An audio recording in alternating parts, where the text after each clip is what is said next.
धीर्धैनम्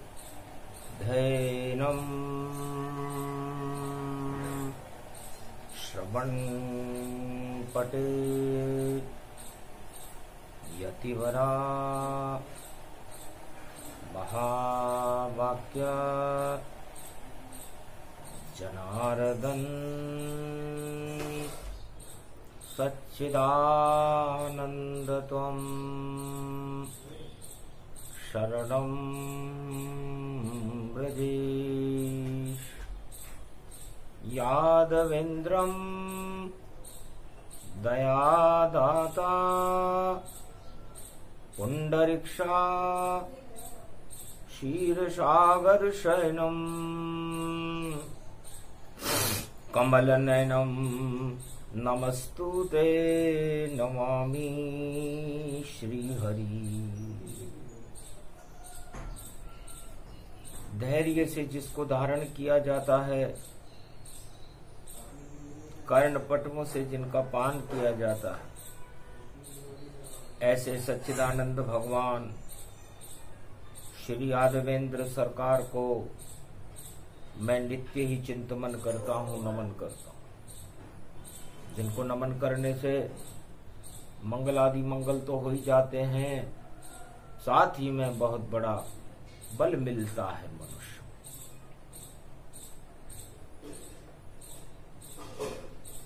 गोलोकाधिपति श्री श्याम सुंदर नंदनंदन गोपातीत केशव क्लेशनाशाय सर्व विघ्न विनाशा नतमस्तके नमो भगवते वासुदेवाः। श्रीहरि श्रीकृष्णाः दामोदर मधुसूदना वासुदेव त्वं शरणं व्रजेश। भादो मास द्वादशी पड़े गोवत्सल भगवान बछ बारस इसको कहे ये गीता का ज्ञान। गाय स्वरूप अति उत्तम जानो और इसका पालक कृष्ण को मानो। गोपालक श्री कृष्ण भवानी शक्ति रूप त्रिलोक की जानी। ब्रज की राधे है महारानी राजा श्री कृष्ण को जानी। बछ बारस का शुभ दिन प्रारंभ हो गया था। वेद व्यास भगवान कामधेनु की चरित्रावली को देखने में व्यस्त थे। काम वासना सब हटे धेनु रूप समान।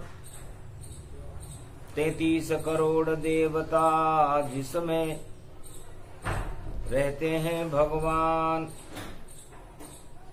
पूरा त्रिलोक ही रूप है कामधेनु का रूप। गाय रूप गोपाल बन गए और देखो गोलोक स्वरूप।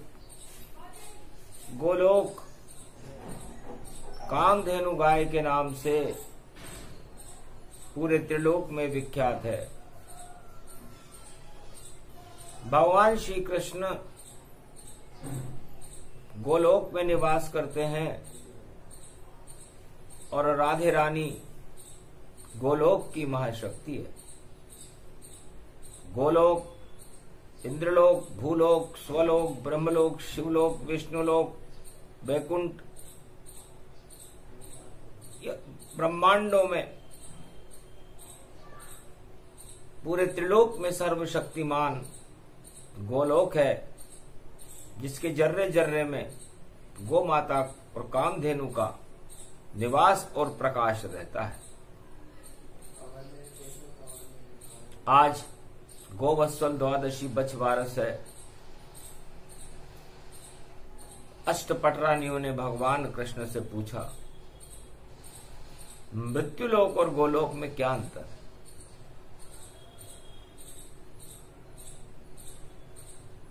वेद व्यास की वाणी है और समझा रहे हैं भेद, चार वेद में नहीं मिले ये सब शब्द विशेष, वाणी वेदों की माँ है ये, वाणी से वेद प्रकटते हैं, वाणी से गीता प्रकट हुई और सहस्रनाम गुण झरते हैं।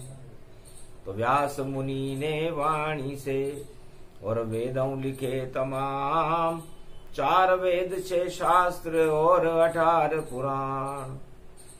तो ये सब शक्ति श्री कृष्ण बने, वाणी में राधा रानी बने, गोलोक की जो महारानी बने, बरसाने की शक्ति भवानी बने, श्री राधा बने, ब्रजधाम बने, गोलोक का रूप तमाम बने, जमुना तट पर जहाँ रास रचे, श्री कृष्ण स्वयं भगवान खड़े, गोपाल यहाँ वृंदावन में ब्रजधाम में गाय चराते हैं, ये गोप ग्वाल सब गले मिले, सबको ही शाम अपनाते हैं।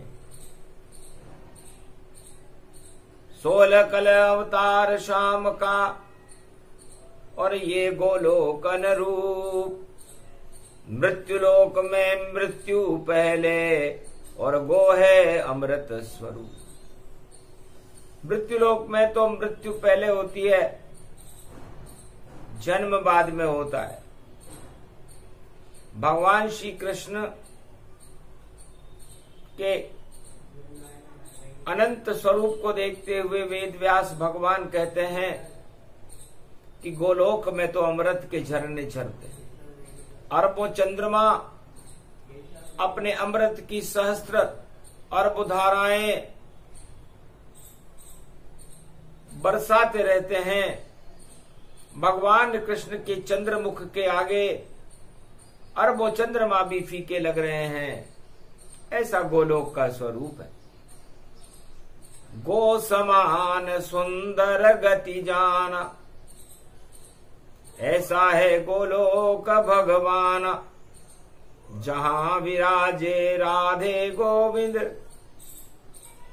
ऐसा दिव्य स्वरूप। गोलोकन का वर्णन करते करते और बदल जाता है रूप, वेद व्यास की वाणी बदल गई और वेद बदल गए ताय, गोलोकन की व्याख्या सरस्वती शर्माए। सरस्वती भी गोलोक की व्याख्या करने में शर्मा जाती है।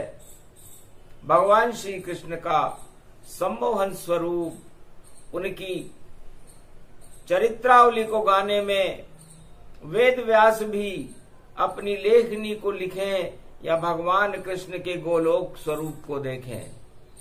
बड़ा विचित्र समय है, कल युग में चल रही है वाणी, चारों युग में ये चलती है, और ऐसी शक्ति राधे रानी जो भाग्य से कलयुग में मिलती है। अमृत का रूप राधे रानी, अमृत ही श्री कृष्ण जानो, और अमृत है ये कामधेनु, इसको गोलोक ही मानो। तो गोलोक में 33 करोड़ देवता भगवान कृष्ण की चरित्रावली का श्रवण करते हैं, और गौ माता के अंदर भी 33 करोड़ देवता विराजमान रहते हैं। गोलोक और गाय में नहीं कोई है भेद, और गोवत्सल द्वादशी बछारस, और श्री कृष्ण भी कर रहे प्रवेश। तो मृत्यु लोक में मृत्यु होती है, जीवन भी होता है। भगवान कृष्ण कहते हैं कि भेद बता रही है वाणी, इस भेद को समझो अपनाओ, अगर अपना लोगे ये बातें तो स्वर्ग समान सुख पाओ। आपकी जितनी इच्छाएं हैं, चाहे वो सुइच्छाएं हैं या कुछ इच्छाएं हैं, या जितनी भी तृष्णाएं हैं, 8 तरह के मद हैं, मोह हैं, वो सब मृत्यु समान है। इसलिए गोलोक में आने से पहले, चाहे वो भगवान कृष्ण आए या राधा आए या कोई भी देवता आए या कोई मनुष्य आए, दानव आए, देवता आए, राजा आए, प्रजा आए, कोई भी आए, उसे समझना चाहिए कि इस मृत्यु लोक में मेरे आगमन का क्या कारण है। तो आगे सामने मृत्यु खड़ी है, कारण कोई भी हो, और मृत्यु से तरण तारण और कभी कोई नहीं हो। इस मृत्यु से जीवन के मध्य में आपको वैतरणी नदी से तरण तारण करना है। तो आप कुछ भी इच्छा करो, उसकी मृत्यु हो जाएगी, उसे आप अपने साथ ले जा नहीं सकोगे। तो ऐसी इच्छा बेकार है। जो है मृत्यु समान और जीवन है इस मृत्यु लोक में राधे कृष्ण भगवान। अब जीवन क्या है? यदि आप अपना जीवन जीना चाहते हैं तो जीवन आपकी आत्मा है, आत्मा गोलोक का स्वरूप है, और आप इस गोलोक के अंदर आत्मा को लंबा जीवन देने की इच्छा करें। इस आत्मा को परमात्मा के स्वरूप जैसा बनाएं, तब आपका जीवन लंबा है, सुख और शांति की अनुभूति आपको होगी, वरना दुख ही दुख है। ये भेद बता दिया मृत्यु लोक में और गोलोकन गति होए। और गोलोक में कोई इच्छा नहीं रहती, वहां तो एक ही इच्छा रहती है कि भगवान कृष्ण की चरित्रावली का श्रवण कैसे करें, उनके दर्शन कैसे करें, उनके समीप कैसे पहुंचे, उनको कैसे जाने, कैसे पहचाने, कैसे अपनाएं और कैसे उनके अंदर ही समाहित हो जाएं। ये गोलोक का स्वरूप, जिनके चरणों में सारा त्रिलोक शरणागत बनकर खड़ा हुआ, गोलोक के सिंहासन पर वह तुम शरणम ब्रजेश चक्र सुदर्शन धारी खड़ा हुआ। हम सब शरणागत हैं अभ्यागत, शरण आपकी आते हैं। गोलोकपति श्री कृष्ण के चरणों का हम ध्यान लगाते हैं। गोवत्सल द्वादशी बछ बारस हम आपको वेद सुनाते हैं। हम मंत्र नहीं जानत कोई, हम तो ब्रजेश ही गाते हैं। त्वं शरणं ब्रजेश की शक्ति और चरणों में हम रख जाते हैं। ये शीश झुके तो झुके केवल, श्री कृष्ण को शीश नवाते हैं। उनके चरणों में शीश झुके और कृपा कृष्ण की हो जावे। बछ बारस देखो पड़ी हुई, हम त्वं शरणं ब्रजेश ही गाते हैं। शरणागत श्री कृष्ण के वेद व्यास भगवान 1.25 अरब भारतवासी और देखो गोप ग्वाल समा। कलयुग में 1.25 अरब भारतवासियों को आप गोप और ग्वाल मान लो। और हे गोलोकाधिपति भगवान श्री कृष्ण, इस संपूर्ण ब्रजधाम और भारत को आप अपनी शरण में ले लो। मुझे अपनी शरण में ले लो श्याम, ले लो श्याम। गोलोकन गति वैभव पावे, अमृत रूप निरख गति जावे। अरबों चंद्रमा जा शरमावे, ऐसे सुंदर श्याम। मुझे शरण ले लो तुम श्याम। तो शाम की शरण जाना, शाम को जानना, शाम रंग को अपनी आत्मा पर चढ़ाना, शाम से मिलना, शाम से के संग रास रचाना, शाम की शरणागत हो जाना, ये जीवन है। हे गोप ग्वालों, 16,108 पटरानियों, आज शुभ मुहूर्त है, बुधवार का दिन है। हम भी श्री गणेश करते हैं, क्योंकि ब्रज में घूमत घूमत घूमत रास रचत थक गए सारे। थोड़ा तो विश्राम करो, बोल रहे कृष्ण प्यारे। अब छोड़ेंगे ब्रजधाम हम, और सागर तट पर हम जावेंगे। अपना एक भवन बनावेंगे, विश्वकर्मा को वहां बुलावेंगे। विश्वकर्मा वहां आ गए और देखो सागर तट जान, शुभ मुहूर्त बतला रहे श्री कृष्ण भगवान। आज गोवत्सल एकादशी बुधवार में आई है और पुनर्पुष्य नक्षत्र में आई है, और भगवान शंकर का जन्म होगा गुरुवार को पुष्य नक्षत्र में। तो उनका पुत्र है गणेश। हम गणेश की स्थापना करें और द्वारका का नव निर्माण करें, और भगवान शंकर जगत गुरु का आह्वान करें, और गोलोक से कामधेनु को मुख्य दरवाजे पर प्राण प्रतिष्ठित करें। तो द्वार बने ये गो माता का, कामधेनु समजान।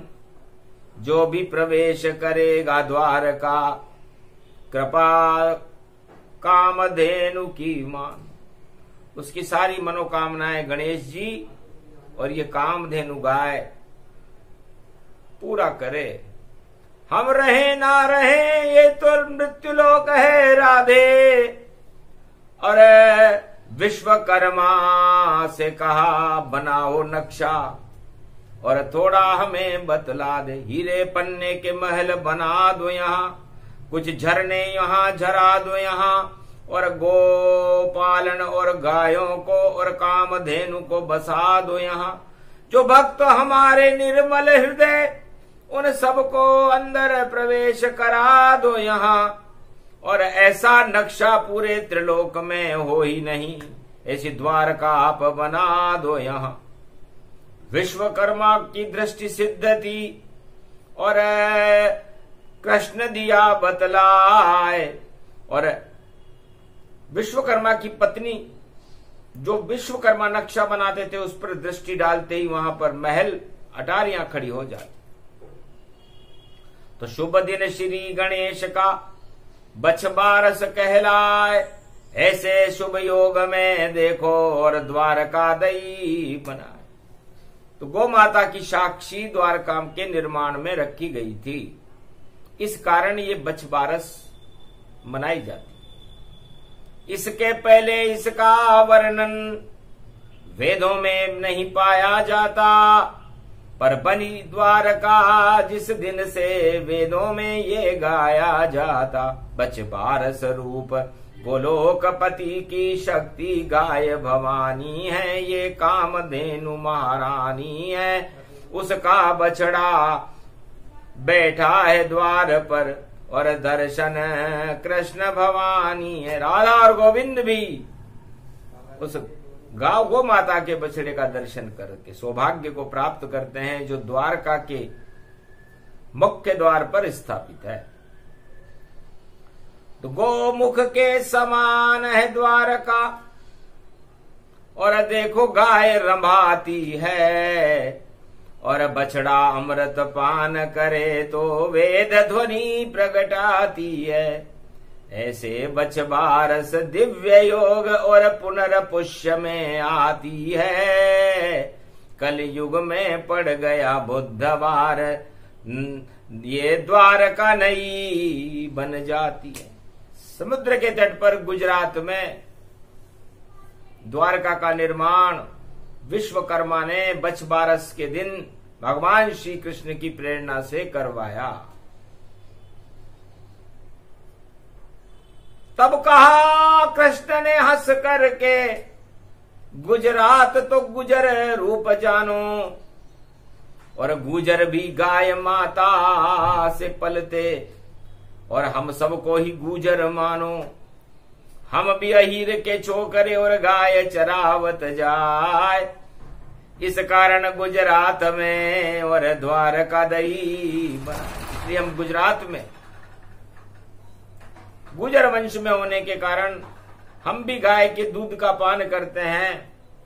इसलिए गो समान और गाय हमारी सारी शक्ति है। हमारे अंदर, हमारे रोम रोम में, हमारे जो खून में, हमारी मज्जा में, हमारी बुद्धि में गो माता का ही निवास है। और गो के घृत और गो के दूध में शुद्ध बुद्धि का पान और अमृत शक्तियां होती है, जो इसका पान करता है। जीवन दान देती है गो माता का दुग्ध। और बछड़ा शिव को प्रिय है, और ये नंदी का रूप। गाय चराते कृष्ण है जगत गुरु भरपूर। भगवान कृष्ण गाय के बल के ऊपर जगत गुरु बन गए, और भगवान शिव नंदी पर सवार होकर जगत गुरु बन गए। तो गाय से निकला बछड़ा, बछड़ा प्रिय शिव जान, गाय प्रिय श्री कृष्ण को, और वही द्वारका मान। तो इस द्वारका में प्रवेश कर गई 16,108 पटरानी, और भूल गई अज्ञान भवानी। अज्ञानता जाती रही, क्योंकि जहां गो का अमृत हो, शुद्ध प्राणवायु हो, भगवान कृष्ण की नीलमणि का प्रकाश हो, इसलिए उस द्वारका में अशुभ शक्तियां तो प्रवेश ही नहीं कर सकती। तो बछ बारस के दिन हुआ और द्वारका नव निर्माण, शिलान्यास कर दिया कृष्ण ने भवन, सुंदर सुंदर भवन बना।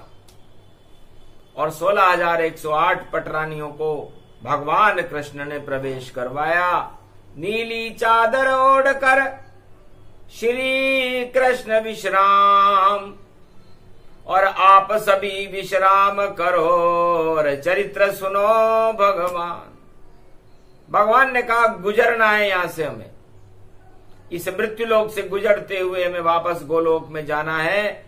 इसलिए इस विश्राम स्थल पर आप विश्राम कीजिए, और जब तक समय पूरा नहीं होता तब तक ज्ञान श्रृंखला वेद व्यास और सुनो श्रुति गति जान, और ज्ञान से भरपूर कर देंगे तुमको श्री कृष्ण भगवान। तो भगवान कृष्ण की वाणी और चरित्रावली आप लोग सुनते रहें।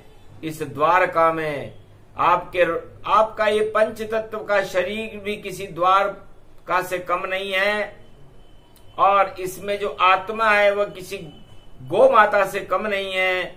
और इसके जो बछड़े हैं 10 इंद्रियां, वो बछड़ों से कम नहीं है।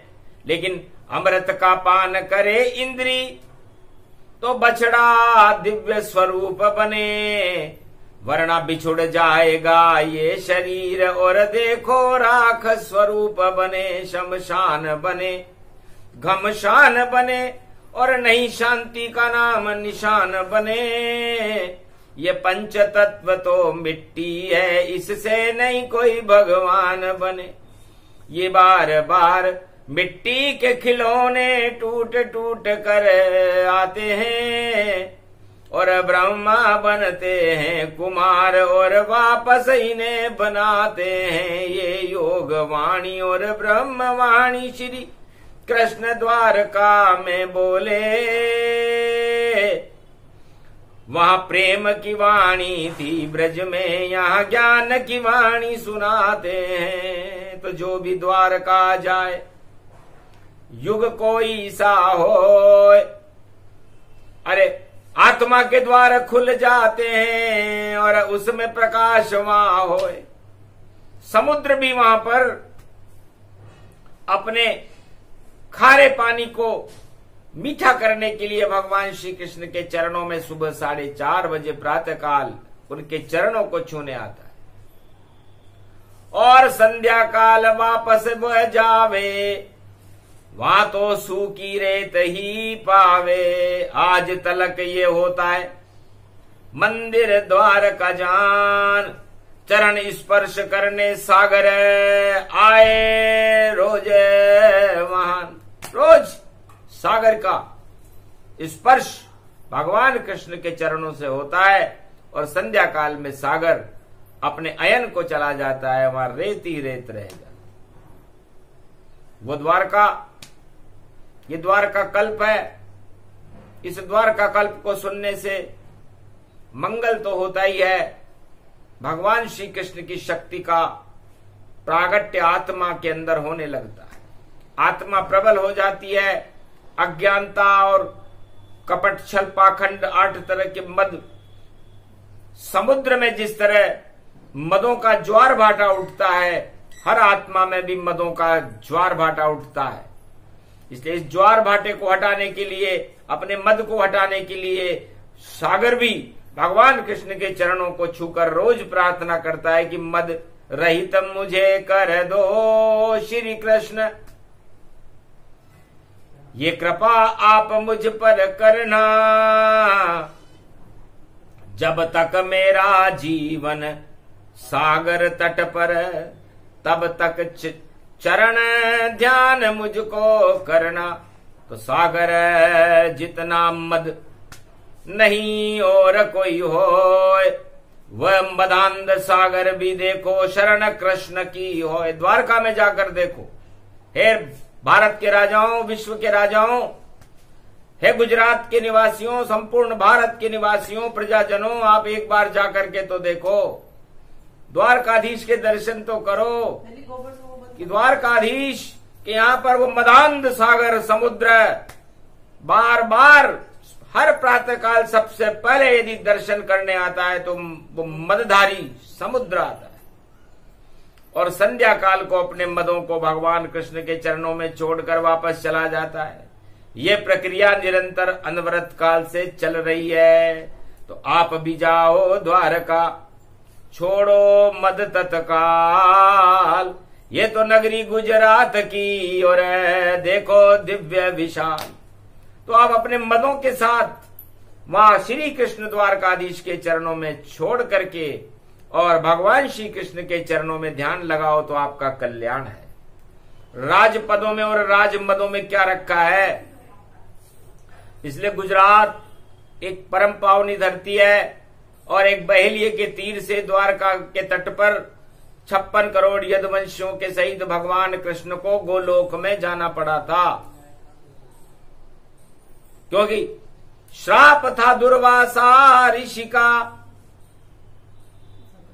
कि मूसल से काल तुम्हारा है।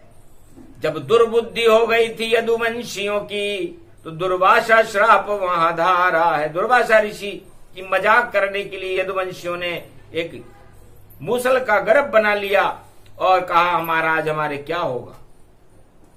दिव्य दृष्टि से दुर्वासा ने देखा सारा हाल और बोले गुजरात की धरती पर आए तुम्हारा काल, इसमें से तुम्हारा काल जन्म लेगा।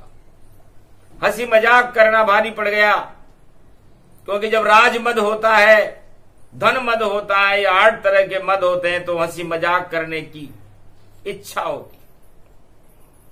उस इच्छा का परिणाम भगवान कृष्ण के संपूर्ण यदुवंश को भोगना पड़ा। 56 करोड़ यदुवंशी सब उस सागर तट पे मारे गए, और देखो स्वर्ग सिधारे गए और गोलोकन रूप निहारे गए। और श्री कृष्ण ने कहा भाई इसका चूरा बनाओ और इतना बारीक कर दो इस मूसल को और सागर में देत बहाओ। भगवान कृष्ण ने फिर भी विधि बनाई, इस मूसल को इतना बारीक बारीक पीस करके इस समुद्र में डाल दो ताकि न रहेगा बांस, न बजेगी बांसुरी। फिर भी एक आलसी ने एक छोटे से नुकीले टुकड़े को छोड़ दिया और एक मछली ने उसे निगल लिया, और वो मछली बहेलिए के पास गई और उस नुकीले टुकड़े से एक तीर बना, और उस तीर से भगवान श्री कृष्ण के पांव में लगने के बाद गोलोक में उनका निवास हुआ। गुजर गए गुजरात से श्री कृष्ण भगवान, और ऐसे गुजरेंगे कलयुग में देखो शाही तमाम। ऐसे सारे लोग गुजर जाएंगे और गुजरते गुजरते सतयुग आ जाएगा, कलयुग चल रहा है।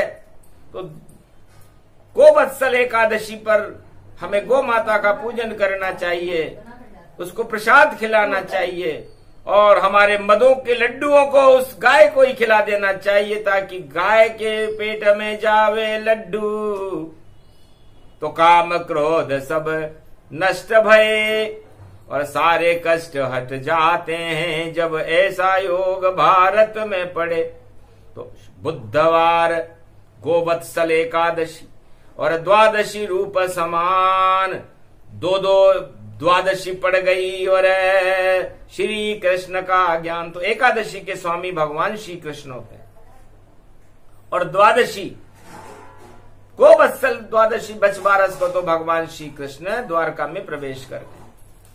ये प्रसंग अद्भुत गति जाना और सारे मद को नष्ट में माना। ये प्रसंग जो भी सुने इस भारत के माय और सुने गुजरात में, तो सारे मद सागर देत बहाए। तो द्वारकाधीश के चरणों में मदों को छोड़ने, चाहे कोई भी गुजराती हो, राजस्थानी हो, कहीं भारत का निवासी हो, पूरे विश्व का निवासी हो, उसे अपने मद हटाने के लिए द्वारका में जाना पड़ेगा।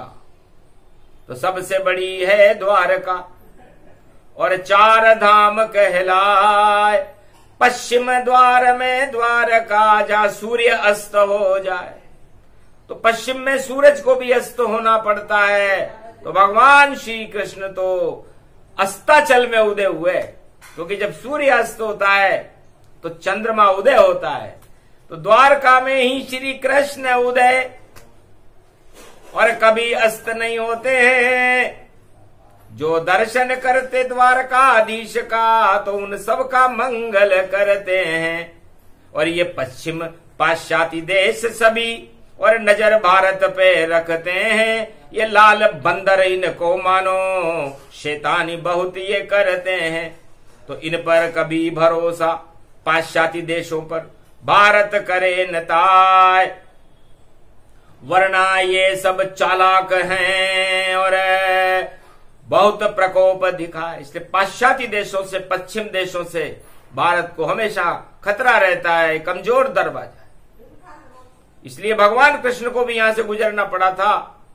इसलिए ये दरवाजा थोड़ा कमजोर है, लेकिन हमारे 8 मद भी हमें कमजोर कर देते हैं। तुम 8 मदों का त्याग भगवान कृष्ण के चरणों में करके गौ माता को प्रणाम करें, क्योंकि गौ माता भारत स्वरूप है और भारत की रक्षा ये गौ माता करती है।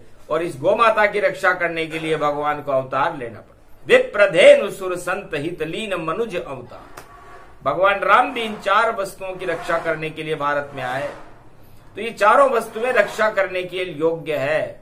इसलिए राजा कोई भी हो, किसी भी युग में हो, उन्हें इन 4 वस्तुओं की रक्षा हर युग में करनी चाहिए। विप्र मन ब्राह्मण, धेनु मन गाय, सुर मन देवता और संत मन हिमालय पर भगवान को याद करने वाले महापुरुष। जो इन 4 वस्तुओं की रक्षा करता है वो भगवान के समान ख्याति प्राप्त करके संसार में अपना नाम रोशन करता है। इसलिए गौ माता की जय हो, द्वारकाधीश की जय हो और बच्छ बारस महापर्व की जय हो। ये प्रसंग वेद व्यास जी ने अपनी अनुभूत वाणी से भारत में सुनाया। इसे सुनने और सुनाने से भारत का मंगल होता है। 8 तरह के मद हट जाते हैं। गौ माता की और भारत माता की और भगवान राधे गोविंद की कृपा उन सुनने और सुनाने वालों को प्राप्त हो जाती है। जिस देश में ये वाणी होती है उसकी रक्षा भगवान श्री श्याम सुंदर करते हैं। बोलो जय श्री कृष्ण, जय श्री राधे, जय गोपाल गोपातीत श्री कामधेनु महाशक्ति प्रथम पूज्या सर्वशक्ति मामा वाणी पर भी कृपा हो गई। कामधेनु गति आय, काम क्रोध मद लोभ सब और नष्ट करें यदुराय। भगवान कृष्ण वाणी सुनाने वालों के भी काम क्रोध मद लोभ नष्ट करें और अपनी विशेष कृपा करें और द्वारका जैसी शक्ति पैदा करके ज्ञान की तरंगों को उत्पन्न करके ज्ञान का महासागर बना करके संपूर्ण त्रिलोक का कल्याण करने के लिए एक शक्ति जो वाणी है भगवान कृष्ण की महाशक्ति है उसे प्रकट करते रहें। यह आशीर्वाद वाणी को दिया जाता है। बोलो जय श्री कृष्ण, जय भारत माता, जय गौ माता।